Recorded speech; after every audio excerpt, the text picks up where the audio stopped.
Buenas noches, bienvenidos al banquillo, les saludamos como de costumbre a través de TSI y como ya acostumbramos, estamos en movilización por diferentes sitios de Honduras. Nuevamente en este 2019 estamos desde San Pedro Sula y hoy desde la capital industrial del país.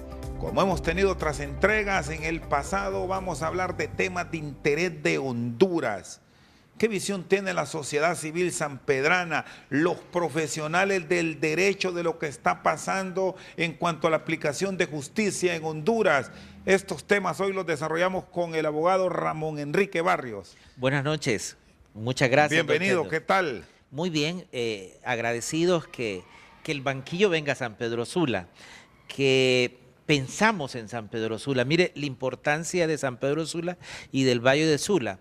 Del 100% del Producto Interno Bruto del país, 35 lempiras de cada 100 salen de esta zona. Así que creo que Tegucigalpa debe darle la importancia a esta zona productiva del país. Bueno, y por eso estamos aquí. Nosotros tenemos como una costumbre a nivel de la Corporación Televicentro estar en todo Honduras, en los principales polos de desarrollo de la nación. ¿Cómo ven el inicio del año los profesionales del derecho con las expectativas, abogado, que nos está trayendo los procesos que ha desarrollado el Ministerio Público a través de la MASIC? ¿Es lo que esperaban ustedes? ¿Es lo ideal para el país o se les ha pasado la mano? Mire, yo quisiera decirle al pueblo hondureño y a todos que en principio los profesionales del derecho quisiéramos que la institucionalidad y las instituciones del país estuvieran por encima de cualquier institución supranacional. Es decir, nosotros quisiéramos que nuestro Ministerio Público, que nuestro Poder Judicial, que nuestra Fiscalía, que nuestra Policía ejerciera la labor jurisdiccional en el país. No es bueno en el país, habla muy mal del país que nosotros tengamos que ir a nivel internacional a traer, en este caso a la Organización de Estados Americanos, una misión de apoyo contra la corrupción y la impunidad que, digamos, tal como está la UFECIP, sustituye el ejercicio de la acción penal pública. Mire lo que estoy diciendo. Sustituye a quien debe acusar a los malos del país, sustituye a quien debe el pueblo hondureño. Nosotros en la Constitución de la República en 1982, los ciudadanos y las ciudadanas de este país le dijimos al Ministerio Público, son ustedes los que nosotros soberanamente les decimos quienes van a acusar en los tribunales. ¿Se está suplantando la acción del Ministerio Público por estos órganos supranacionales que ya operan en el país? Totalmente. Vea usted la Constitución de la República, que a quien le dimos ese papel fue al fiscal general de la República y a una institución que se llama Ministerio Público. No es el fiscal el que está presentando los últimos requerimientos fiscales, es el UFECIC. Pero todo esto, abogado Barrios, sí no tiene el visto bueno, si no hay el ok del fiscal general, no pasa a los tribunales de justicia, o está ocurriendo sin que eso suceda. Mire, el fiscal fue electo en el Congreso Nacional más allá de lo que establecía, digamos, el correcto camino para elegir al fiscal general del Estado. Es un fiscal institucionalmente muy débil y estoy seguro, y se lo digo aquí, la UFECIP MASI tiene mucho más poder que el fiscal general de la República.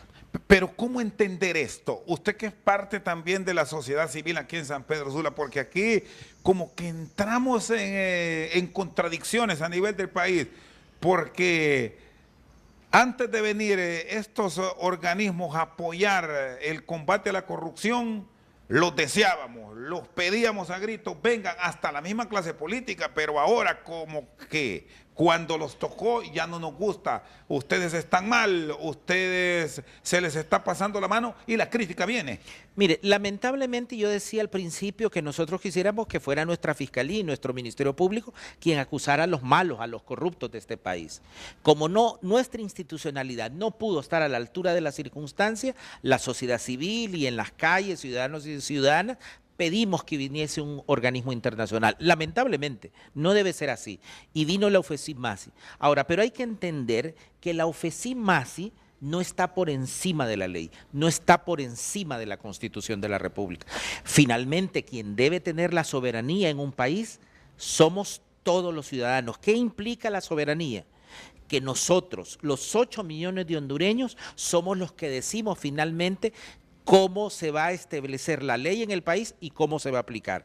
Y no es ni la OEA, ni la Misión de Apoyo contra la Corrupción de la Impunidad, ni la UFESIP-MASI, ni el fiscal general está por encima de la ley. Y le voy a poner un ejemplo. Hubo una reforma a la ley del presupuesto general de la República.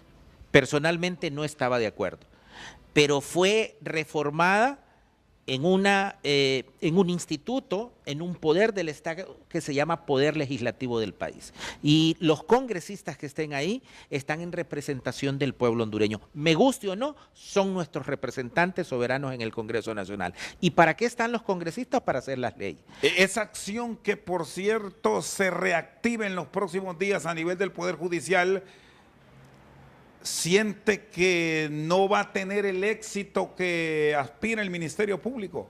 Firme lo que le voy a decir. Si la UFESIP-MASI presenta un requerimiento fiscal producto de el financiamiento que le dé el mismo Congreso Nacional de los dineros del Estado a los diputados al Congreso Nacional, el juez ad hoc, el juez natural que nombre la Corte Suprema de Justicia para conocer del caso, va a tener que abstenerse de conocer y de dictar, digamos, un auto de formal procesamiento, un auto de prisión, en vista que la ley ya establece que antes de que llegue al Ministerio Público cualquier acusación, debe ser revisada por el Tribunal Superior de Cuentas. Bueno, de hecho ya lo hizo. Exacto. Hay trabadas varias acciones en contra de diputados que ahí siguen un proceso. Claro, es que va a ser lo mismo, por eso les decía, firme. Si se presenta nuevamente un requerimiento fiscal producto de esa acción, va a ser el mismo e idéntico resultado. ¿Qué otras acciones ustedes como defensores privados registran que no han seguido los pasos que la normativa en Honduras dicta? Mire, y aquí hay que decirlo en términos generales, y no lo voy a decir solamente por la clase política del país, lo digo en términos generales. Tenemos en el país aproximadamente 23.000 privados de libertad. De esos 23.000 privados de libertad, casi el 53%, es decir, de cada 100, 53 no tienen, digamos, una sentencia definitiva. Es decir, que son inocentes mientras no se demuestre lo contrario. Y la mayoría de ellos están presos violándose el principio de inocencia. Es decir, en Honduras ha habido una práctica de encarcelar primero a la persona y de investigar después. Eso era lo que ha hecho el Ministerio Público en Honduras. Pero que lo haga un organismo internacional como la UFESIP-MASI, me parece que viola todas las garantías judiciales. Por eso digo, no solamente lo digo por la clase política que está siendo afectada, sino que lo digo también por la mayoría de nuestros presos en Honduras. Hay una costumbre en Honduras de querer ver presa a la persona. Usted ve que en los Estados Unidos la prisión preventiva es la excepción a la regla. A usted le pueden poner un marcador electrónico, un reloj electrónico, y solamente en casos totalmente excepcionales usted ve que la persona va presa hasta antes que tenga su juicio final. En este punto, abogado Barrios, la sociedad civil en la capital hondureña, a la cual usted también representa aquí en San Pedro Sula, cuando habla de estas revisiones, plantea que no hay que ir más allá con el famoso artículo 184 de las medidas sustitutivas. Con esa acción que se ha venido promoviendo, muchos de algunos que están detenidos o guardando prisión quedarían o se oirían en libertad. ¿Usted apuesta que se haga esa reforma mientras los amigos de la sociedad civil en Tegucigalpa dicen que no? Mire, nosotros hace 3 años, cuando el tema era totalmente impopular, nos opusimos. Y me opuse como profesor de Derecho Penal, como profesor de Derecho Constitucional, como miembro de la sociedad civil organizada aquí en San Pedro Sula. ¿Por qué razón? Porque viola el principio de inocencia, que es un principio de derecho constitucional. Usted y yo y nuestros televidentes, en la Constitución de la República, en el año 1982, establecimos que toda persona es inocente mientras no se demuestre lo contrario. Y no hay riesgo usted que es catedrático de Derecho Penal, de que algunas personas al amparo de esta reforma queden libres y se terminen yendo, como ya ha pasado. De muchos que la acosaban y se fueron, hasta con el custodio se fueron unos. Lo que pasa es que el país debe poner, digamos, las medidas preventivas, precisamente el Código Procesal lo establece, que sea pertinente. Retiros de pasaportes, alertas internacionales. Mire, aquí lo que más cueste es tocarle el bolsillo público a la persona. Cuando usted tenga un detenido que es de alto perfil, como la clase política del país, pídale una fianza de unos 20 millones de lempiras. A usted ha habido las fianzas millonarias que se piden en los Estados Unidos a los imputados. Mire, usted pídale, ¿usted cuándo ha visto que aquí le piden una fianza a un millonario de este país de unos 50 millones de lempiras para que nos garantice su libertad?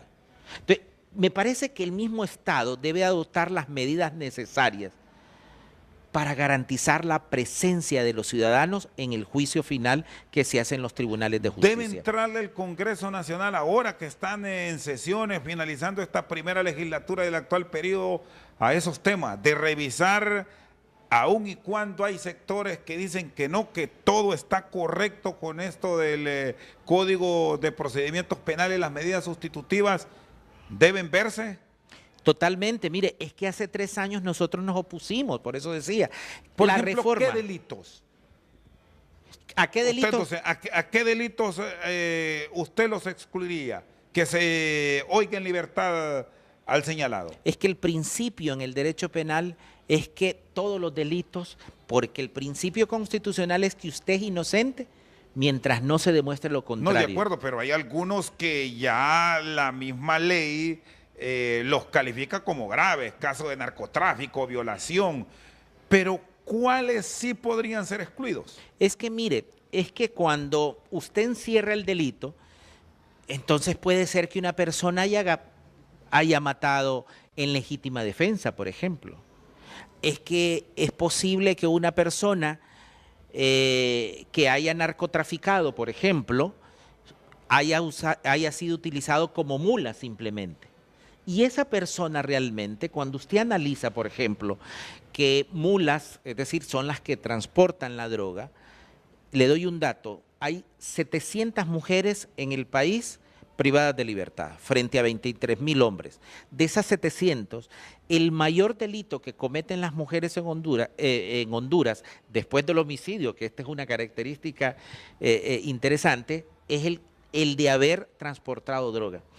Y estas personas lo han hecho por motivos sociales, por pobreza. ¿Realmente una persona que ha trasladado droga representa un peligro para el país? ¿O es fruto de la desigualdad y de la necesidad social y de la pobreza que le ha impuesto este sistema en el país? Por lo tanto, decir tráfico de drogas en términos generales es simplemente un populismo penal. Realmente cada caso es diferente, cada persona tiene sus motivaciones personales y por eso la misma Constitución y el mismo Código Procesal Penal le dio esa posibilidad de determinar esos casos especiales a los jueces. Para eso están los jueces. Está con nosotros esta noche al banquillo el especialista en Derecho Penal Ramón Enrique Barrios, sin rodeos después de la pausa. El tema central de estas revisiones lo plantean algunos sectores ligados a la política vernácula por asuntos de corrupción, malversación de fondos, uso indebido de recursos que ha trasladado el Estado. Ese tema puntual debe ser objeto de revisión. Después de la pausa, sus consideraciones.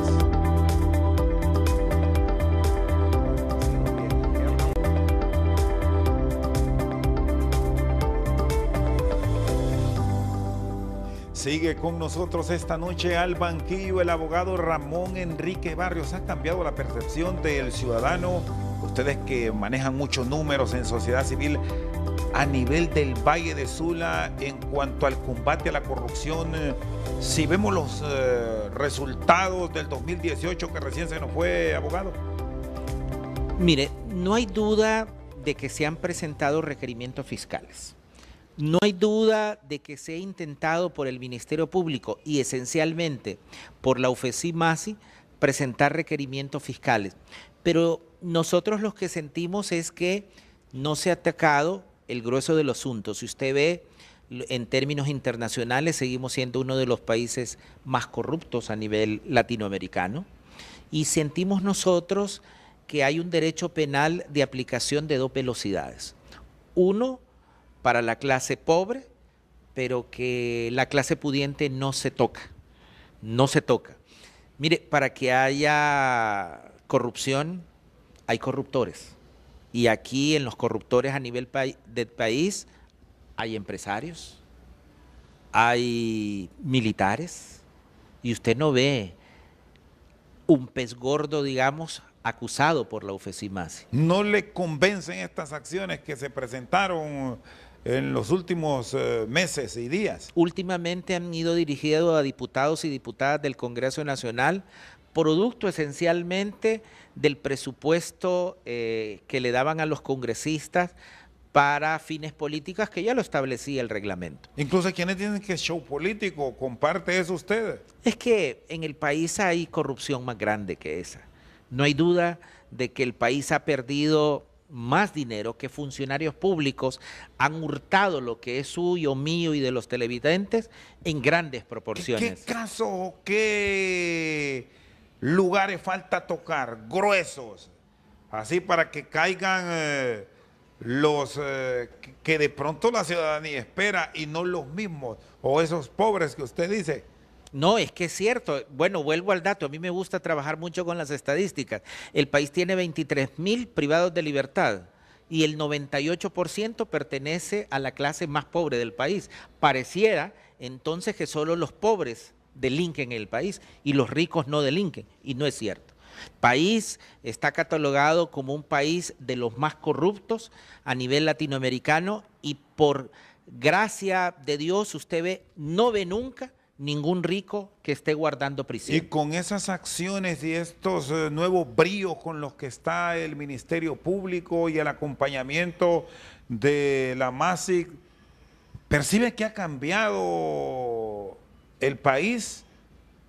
Que ya hay incluso a nivel del funcionario público y del empresario y del pueblo en general mayor tacto para hacer las cosas, no o sigue lo mismo. No hay duda de que los requerimientos fiscales han hecho un detente en la sociedad hondureña y uno debe ser objetivo y reconocerlo.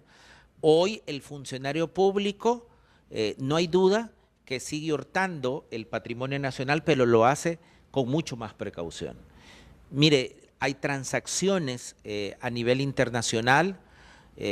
La ley, por ejemplo, de contratación pública establece ciertos parámetros que en muchos casos, con decretos de emergencia, se saltan esos parámetros y se contrata directamente a proveedores del país.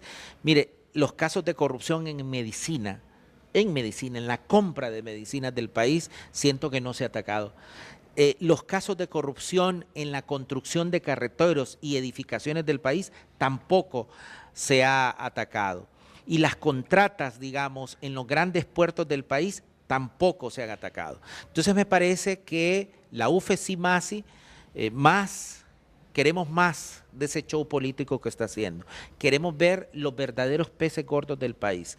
Anualmente en el país se van más de 30,000 millones de lempiras solo producto de la corrupción. Pero si usted suma las cantidades por que se acusa a los parlamentarios, es mucho menos de esos 30,000 millones de lempiras anuales en casos de corrupción. En estas áreas que me acaba de mencionar, hay mucho que encontrar. Si entra ahí la fiscalía, ¿pueden caer esos peces gordos? Por ejemplo, las grandes concesiones que se ha dado por parte de Honduras en los puertos marítimos, las grandes concesiones en las carreteras, totalmente leoninas los contratos, donde usted y yo comenzamos a pagar lo que ya habíamos pagado anteriormente, las concesiones que se han dado. Entonces me parece que es un tema que está ahí todavía y que nosotros no miramos, que le ha entrado la UFESIMASI. Está bueno lo que han hecho, pero creo que están redundando en un show que no nos lleva a la matriz de la corrupción en Honduras.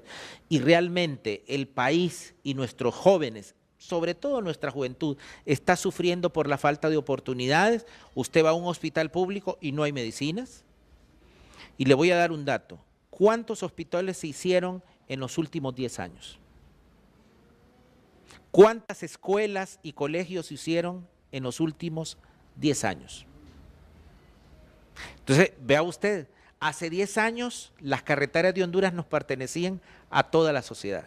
Hace 10 años los aeropuertos nos pertenecían a toda la sociedad. Hace 10 años los puertos de este país le pertenecían a toda la sociedad. Hace 10 años teníamos más bienes nacionales. La Empresa Nacional de Energía Eléctrica, la Empresa Hondureña de Telecomunicaciones nos pertenecía y estas empresas más bien nutrían el presupuesto nacional. Pasados 10 años ya no tenemos esos bienes nacionales y todo está privatizado. Y a la comunidad y a la sociedad hondureña no hemos visto, digamos, esos dineros que se obtuvo de la privatización invertidos en hospitales, en educación pública para todos. ¿Cómo ve el papel del Congreso Nacional? Este 2019 es un año de trascendencia, han retornado a sesiones reformas políticas, reformas que podrían tener mucho que ver con la operatividad de la MASI. ¿Se pueden crear protecciones desde el legislativo? Totalmente, y se han probado, y se han hay leyes donde se han autoprotegido los diputados al Congreso Nacional. Hablaba yo de la reforma de ley del presupuesto. Es decir, se ha utilizado el poder del Estado para autoprotegerse. Pero le voy a decir algo, creo que este 2019 el Congreso, que nos ha quedado a deber a toda la población y a la sociedad hondureña, va a jugar un crucial papel en los próximos 15 días del mes de enero. Se van a aprobar las reformas a la ley electoral. Y estas reformas que se aprueben a la ley electoral va a determinar la paz del año 2019 y del año 2020 para Honduras. ¿Qué reforma visualiza puede tocar intereses que no gustarán? Si no se hacen reforma en 3 sentidos. Número 1, segunda vuelta. Número 2, que los ciudadanos acaparemos, digamos, los procesos electorales. La ciudadanización de mesas. Exacto.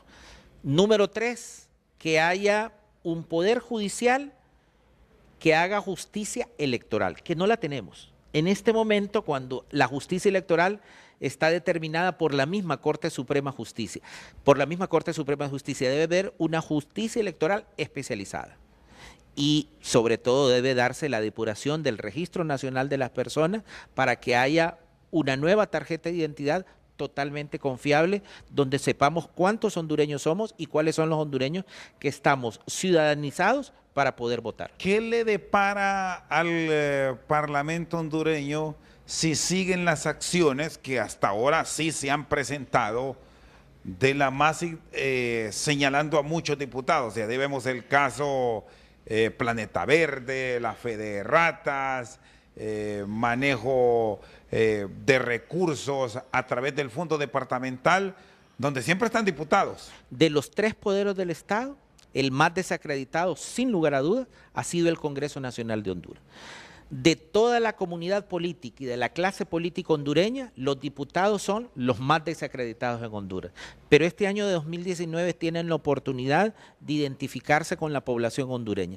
Las reformas electorales son importantes. No hay duda que en el próximo mes de enero, febrero y marzo, el Congreso Nacional se va a convertir en el poder del Estado más importante. ¿Advierte cambios en el tema que tiene que ver con la posibilidad de que sean oídos en libertad quienes son señalados por presunta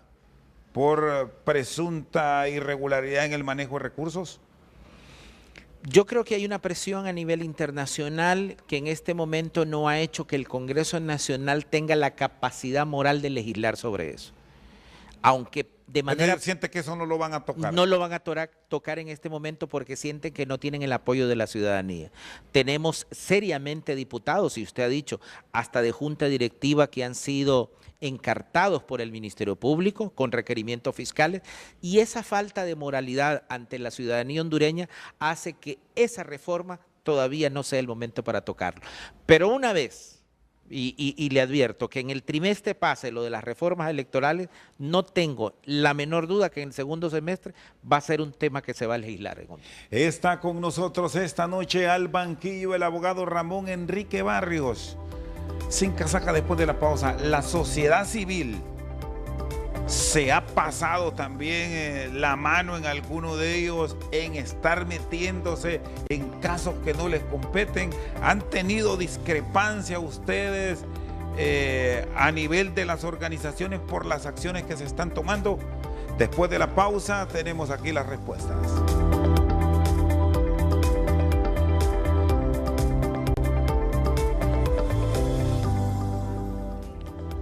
Sigue con nosotros esta noche al banquillo el abogado Ramón Enrique Barrios. ¿Cómo han observado el papel de la sociedad civil? Ustedes desde aquí, desde San Pedro Sula, porque quizás no han tenido ese protagonismo que sí se observa en Tegucigalpa, donde incluso hay críticas. Mire, la sociedad civil en San Pedro Sula tiene un papel un poco diferente de la sociedad civil de Tegucigalpa. Quizá porque allá están en la ciudad capital y el día a día y el contacto con el político, con el presidente, con el ministro, con el jefe de las Fuerzas Armadas, hace que esa amistad muchas veces confunda los parámetros, digamos, de la neutralidad que tiene que tener la sociedad civil. ¿Cuál es el papel de la sociedad civil? Porque esta es otra cosa. La sociedad civil lamentablemente no la ha organizado o no la ha elegido ninguna base social. Incluso eso, abogado Barrios, se lo critican muchos sectores cuando opinan porque dicen, ¿y quién los eligió? O sea, aquí en todo caso la sociedad civil deben ser los políticos que en bien o en mal el pueblo los votó. Lo que pasa que, digamos, aquí hay un corte de conceptos. No es lo mismo la sociedad política que la sociedad civil. Los políticos efectivamente son nuestros intermediarios como sociedad en general frente al Estado y frente al gobierno. Pero el papel de la sociedad civil es totalmente diferente. Frente a nosotros, que nadie nos ha elegido democráticamente, pero nos hemos organizado, digamos, o nos hemos autoorganizado, y frente a eso tenemos un papel de vocero entre la sociedad en general y las fuerzas políticas. Ese es nuestro papel. Y nuestro papel debe ser normalmente de crítica. ¿Por qué? Porque el político está para cumplir la ley. Y nosotros como sociedad civil organizada estamos para decirlo, esto lo están haciendo mal. Y lo están haciendo, son conscientes que ese papel que ustedes han venido desarrollando es el ideal para empujar en el desarrollo del país, o han estado erráticos. Mire, una crítica que hacemos desde San Pedro Sula, y particularmente la hago yo, es que cuando un miembro de la sociedad civil se mete a hacer cuestiones de gobierno o se mete a hacer trabajos de Estado, entonces pierde la neutralidad y la moralidad para criticar acciones gubernamentales. Porque entonces usted no se sabe si es parte de la sociedad civil o parte del gobierno. Y creo que es una crítica constructiva que le hacemos, aparte algunos compañeros y compañeras de la sociedad civil que han utilizado la sociedad civil para... Se han catapultado para cargos públicos. Y todo el mundo lo sabe, se han catapultado para cargos públicos, ahora lo tiene usted, con una persona que salió de la sociedad civil a un puesto de dirección en el Ministerio de Educación, por ejemplo. Yo no tengo ningún problema en decirlo, por ejemplo. Entonces, eso hace que la sociedad civil cada vez tenga no solo menos protagonismo, sino menos ética para criticar al gobierno, porque están utilizando las plataformas de la sociedad civil organizada para llegar a puestos gubernamentales. Y cuando hacen asambleas, cuando se reúnen, tienen estos planteamientos, se pueden dar relevos o perciben que pueden caer en el señalamiento que en su momento se ha hecho a organizaciones obreras, que tenemos 40 años de estar viendo los mismos? Sí, yo creo que el relevo generacional debe darse en la sociedad civil organizada, pero además también esa centralización. El país está muy centralizado en Tegucigalpa. ¿No se siente protagonista el sanpedrano a nivel de diferentes organizaciones en esas decisiones que se dan en Tegucigalpa? No, usted no ve, digamos, y lo digo desde la acción gubernamental. Pero es porque se aíslan ustedes mismos, porque no se les llama o porque todo lo han acaparado allá. Es porque la centralidad de la ciudad de Tegucigalpa como capital política del país hace que no se vea hacia afuera.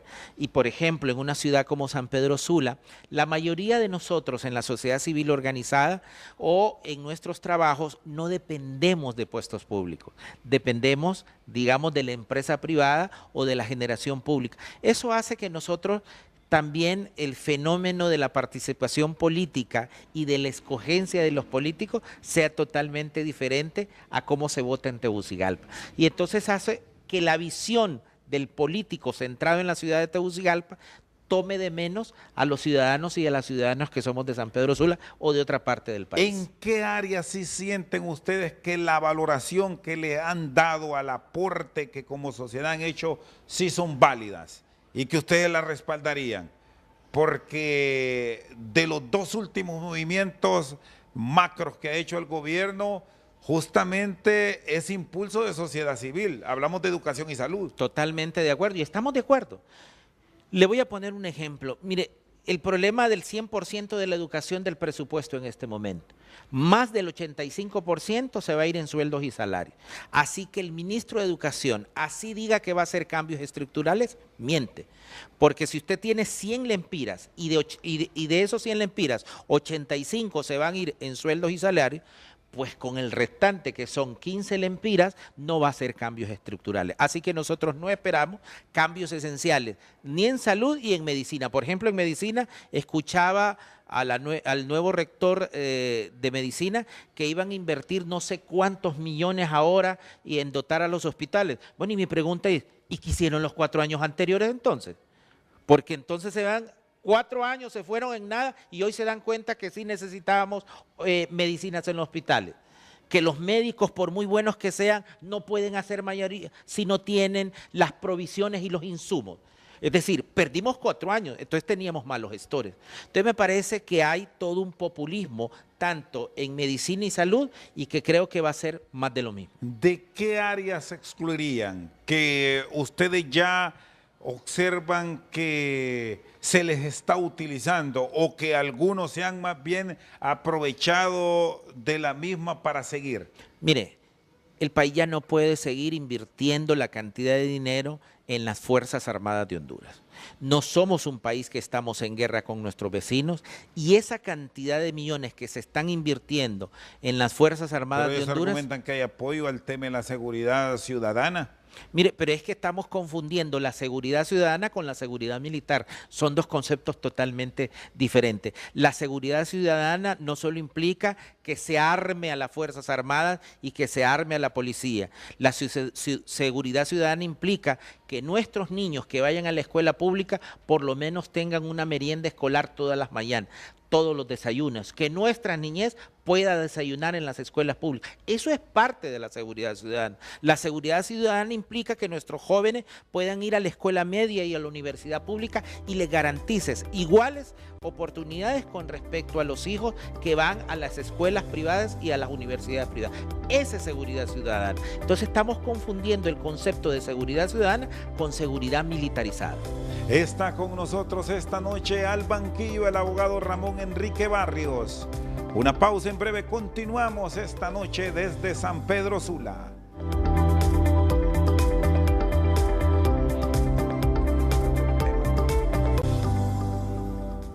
Sigue con nosotros esta noche al banquillo el abogado Ramón Enrique Barrios.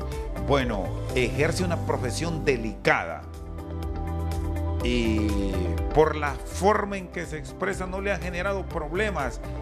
Usted fue juez de sentencia, profesional dentro de la estructura judicial de nuestro país por años. ¿Tuvo temor en algún momento?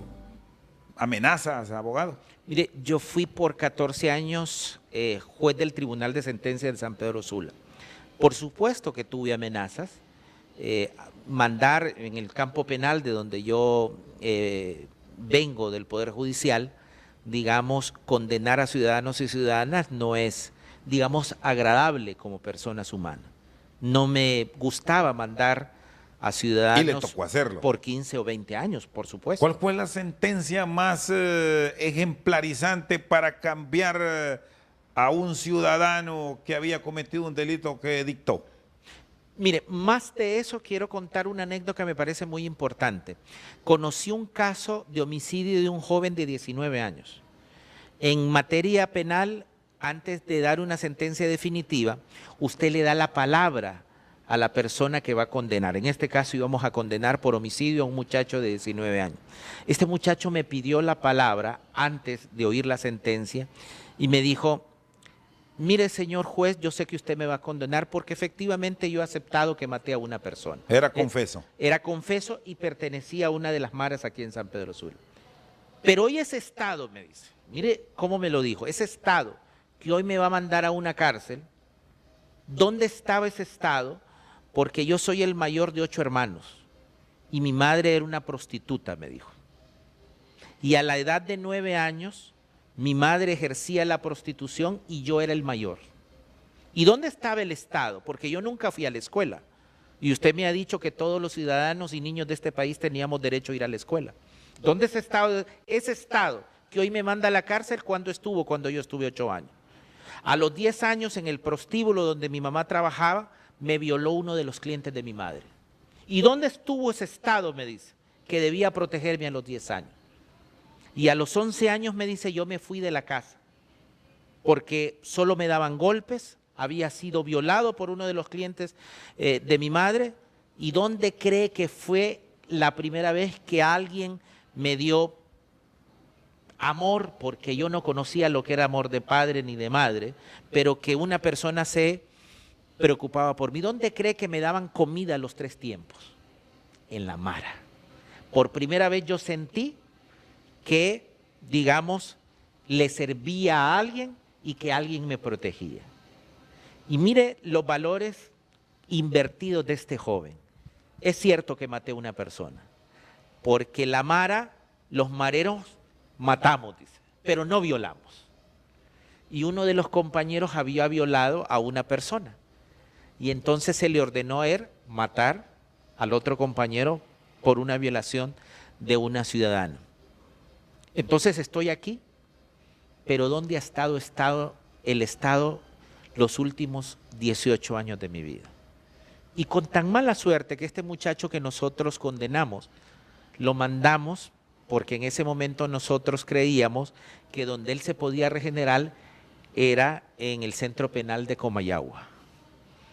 ¿Y qué cree que pasó? ¿Se acuerda del incendio de Comayagua? Sí, 14 de febrero. 7 meses después este joven murió quemado. Es decir, un ciudadano hondureño que por 19 años vino a esta sociedad a sufrir y murió quemado a los 19 años. Este Estado que lo mandó a la cárcel, ¿dónde estuvo los 18 años anteriores para defender la vida de este ciudadano? Esta es la injusticia, la desigualdad de la juventud de este país que se llama Honduras. ¿Estamos aprovechando el recurso humano en Honduras? Esto por esta historia que me cuenta ahora que usted ha dejado el Poder Judicial y es catedrático a nivel público y privado en la educación superior en Honduras. Mire que yo tengo la fortuna de ser profesor universitario, como usted le dice, en la Universidad Nacional Autónoma de Honduras y en una universidad privada, aquí en San Pedro Sula, que tiene extensión a nivel nacional. Honduras tiene la mayor cantidad de jóvenes bilingües en Centroamérica. No hay un país en Centroamérica que tenga la cantidad de jóvenes bilingües que tiene Honduras. Y el mayor porcentaje lo tiene San Pedro Sula, la cantidad de jóvenes bilingües que estamos sacando por alumnos de entre 16 y 20 años. Es increíble la cantidad. Ahora, creo que esta nueva generación de jóvenes que va a votar en las próximas elecciones, que son los nacidos en el año 2000, estos jóvenes van a tener 18 años en las próximas elecciones. Son ultra tecnológicos. Son una juventud totalmente distinta y con un dato que me parece revelador. No son políticos en el sentido que van a votar por un partido político. Están mejor preparados intelectualmente, están mejor preparados tecnológicamente, y creo que nuestra clase política no está advirtiendo que esta nueva juventud va a tomar el relevo y el mando de esta sociedad. Hay una brecha totalmente diferente, yo lo noto, no es la misma juventud que va a la Universidad Nacional Autónoma de Honduras que va a las universidades privadas. No es la misma juventud de clase pobre que puede acceder a las mismas carreras que pueden acceder los muchachos que van a las universidades privadas. Y creo que eso está acrecentando la desigualdad de la juventud hondureña. Muchas de las caravanas y muchos de los jóvenes que se están yendo a los Estados Unidos, a España y a Canadá, son esta gente educada que estamos mandando totalmente preparada a México, a Estados Unidos, a Canadá y España, y que no están teniendo las verdaderas oportunidades en nuestro país. Se está yendo ese recurso humano a estos países, me dice usted, y a nivel superior público, ¿se les está brindando esa oportunidad o qué hacer para que no se vayan con la frecuencia que dice salen? Mire, voy a poner otro ejemplo y voy a hablar de la realidad de San Pedro Sula, la Escuela de Medicina. Al año en San Pedro Sula, en la Universidad del Valle de Sula, en la Universidad Nacional Autónoma del Valle de Sula, solo pueden entrar 50 muchachos a la Escuela de Medicina. Pongo la Escuela de Medicina como puedo poner las ingenierías también, pero la Escuela de Medicina es significativa por la cantidad que puedan entrar anualmente. Entonces, de esos 50 muchachos que entran, casi 42 o 43 provienen de instituciones privadas. Fíjese el dato. De cada 50, 40 o 42 muchachos, casi más del 90% entonces, viene de instituciones privadas. Y además el 35%, es decir, de esos 42, casi 35 muchachos son bilingües. Vienen de escuelas bilingües. Entonces, Juancito, que vive en un municipio pobre del departamento de Ocotepeque o del Empira, que fue a una escuela pública, multigrados, donde no es bilingüe, con escasos recursos económicos, con una mala nutrición desde su edad preescolar, porque nuestros pobres jóvenes que están en el interior no van ni a kinder ni a maternal, entran totalmente a primer grado. Y viene a pedir un cupo a la Escuela de Medicina y se enfrenta a muchachos que están totalmente preparados en escuelas bilingües, con recursos tecnológicos, bien comidos y bien nutridos, efectivamente no van a entrar en la Escuela de Medicina. Entonces Juan, que viene del interior del país, no tiene oportunidades en el país y lo único que le queda es o migrar o convertirse en delincuente. La sociedad, la clase política, con su corrupción, está haciendo que nuestros jóvenes emigren a México, a Estados Unidos, a Canadá y a España. Y cada vez somos una sociedad más desigual. Abogado, muy amable. Muchas gracias, buenas noches. Con nosotros esta noche el abogado Ramón Enrique Barrios al banquillo por su sintonía. Muchas gracias.